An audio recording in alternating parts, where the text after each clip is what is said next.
Welcome to Ipsa news. This is Vipasha Tilotia और आज हमारे साथ मौजूद हैं the Kathak exponent, the legend, the guru doctor Suchitra Harmalkar ma'am. तो चलिए जानते हैं कि मैम ने कथक की इंस्पिरेशन कहाँ से ली।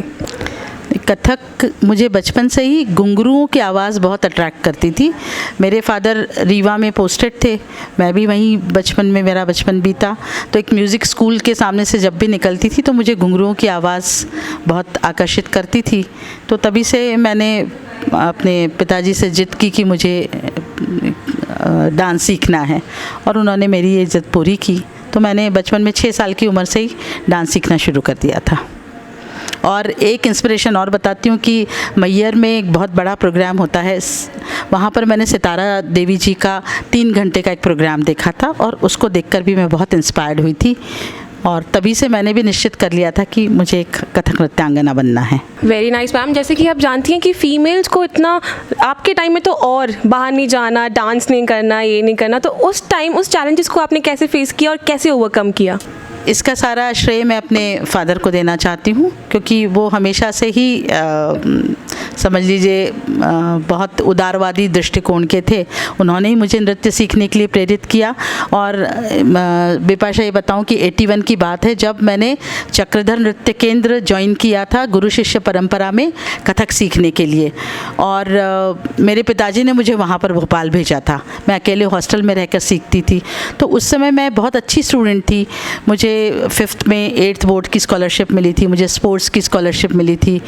तो वो सब करके मेरे साइंस को छुड़वाकर पिताजी ने मुझे भोपाल भेजा और वहाँ पर फिर मैंने आर्ट्स परस्यू किया, क्योंकि साइंस कर नहीं पाती थी और 5-5, 6-6 घंटे हम लोग केवल डांस सीखते थे। तो उस समय पिताजी को बहुत लोगों ने बोला कि क्या आपने अपनी बेटी को वहाँ भेज दिया, वो इतनी अच्छी पढ़ने में थी, वो डॉक्टर बनना चाहती थी, डॉक्टर बन जाती। पर उन्होंने केवल उनकी ज़िद थी कि नहीं करेगी और मैंने भी अपने पिताजी के सपने को पूरा किया और लगी रही। क्या बात है मैम। मैं तो अभी भी अपने पापा को बोलूँगी तो वो साइंस नहीं छोड़ने देंगे। मैं भी साइंस से ही पढ़ाई की है अभी तक। इसके साथ मैं और जानना चाहती हूँ कि आजकल जो बॉलीवुड ट्रेंड चल रहा है, इतना ज़्यादा बॉलीवुड का कल्चर है, वेस्टर्न कल्चर है, हिप हॉप कल्चर है, कथक और हमारी जो पारंपरिक हमारा जो ट्रेडिशन कल्चर है पीछे छूट गया है। तो उसे आप कैसे आगे बढ़ा रही हैं और कथक में कैसे आप उसको स्कोप क्या देख रही हैं आगे? देखिए, तो सब समय की बात होती है। एक समय जो होता है हमेशा परिवर्तित होता रहता है।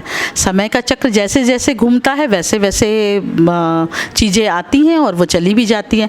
पर मैं जहाँ तक अपनी क्लासिकल डांस की बात करती हूँ, आप कथक के लिए बात कर रही हैं, तो मैं कहती हूँ कि इसका ट्रेंड कभी भी ख़त्म नहीं होगा और लोग इसमें भी नए नए प्रयोग कर रहे हैं। आप देखती हैं कितनी सारी रील्स हैं जो कथक को लेकर बच्चे बना रहे हैं, तो इसमें भी प्रयोग होते हैं और वो समाज के साथ साथ चलने की कोशिश करते हैं। और आज आप देखिए कि पारंपरिक जो हमारा पुराना कथक है तो उसको लोग बहुत पसंद कर रहे हैं, उसको रिवाइव करने की कोशिश कर रहे हैं बहुत सारे गुरुजन और बहुत सारे आर्टिस्ट और युवा उसके पीछे जा रहे हैं। इसका आप ताज़ा उदाहरण दे सकते हैं कि आज 100 बच्चे खड़े होकर आपके वर्कशॉप में सीखने के लिए आए हैं। तो मैं नहीं समझती कि हमारी जो एक सांस्कृतिक विरासत है, शास्त्रीय नृत्य, हमारी परंपरा है, वो कभी भी पीछे छूटेगी। ज़रूर मैम। साथ ही साथ मैं ये भी जानना चाहती हूँ कि जैसे ट्रेंड बहुत चल रहा है, कपड़ों में नया ट्रेंड आता है, डांस में नया ट्रेंड आता है, तो क्या कथक में भी नया ट्रेंड आता है?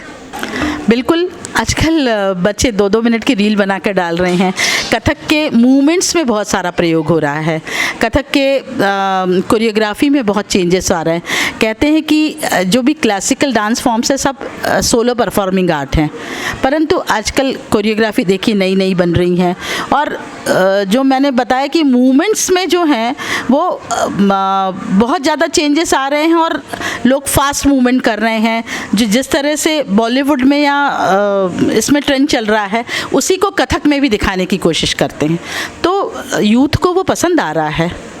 जी। साथ ही में हमें पता चला कि 1990 में आपने अपने गुरु की स्मृति में एक एकेडमी बनाई थी, तो उसकी क्या हिस्ट्री है, उसके बारे में आप कुछ कहना चाहेंगी? देखिए, जब मैं इंदौर में आई थी तो मुझे ऐसा लगा था कि मेरे गुरुजी की स्मृति में मुझे कुछ करना है। और जहाँ तक मैं समझती हूँ कि आर्टिस्ट की हमेशा से ये मतलब इच्छा रहती है कि उसने अपने गुरुजनों से जो कुछ सीखा है वो समाज को दे सके। तो उसको देने का एक सबसे अच्छा तरीका है कि मैं अपने विद्यार्थियों को जो मैंने अपने गुरुजन से सीखा है वो सिखा सकूं। तो इसीलिए मैंने पंडित कार्तिक राम जी की स्मृति में एक एकेडमी खोली और 1990 से मैं आज तक उसको रन कर रही हूँ। बहुत सारे बच्चे उसमें आकर कथक सीखते हैं। मैं पारंपरिक कथक सिखाती हूँ और बस मेरी इच्छा है कि मैं उस एकेडमी के साथ अपने गुरु का नाम रोशन कर सकूं। Thank you so much ma'am, आपने इतना टाइम दिया हमें और इप्सा न्यूज़ को। Thank you so much, thank you. तो ये थी डॉक्टर सुचित्रा। ऐसे ही अन्य खबरों के लिए जुड़े रहिए इप्सा न्यूज़ से। धन्यवाद।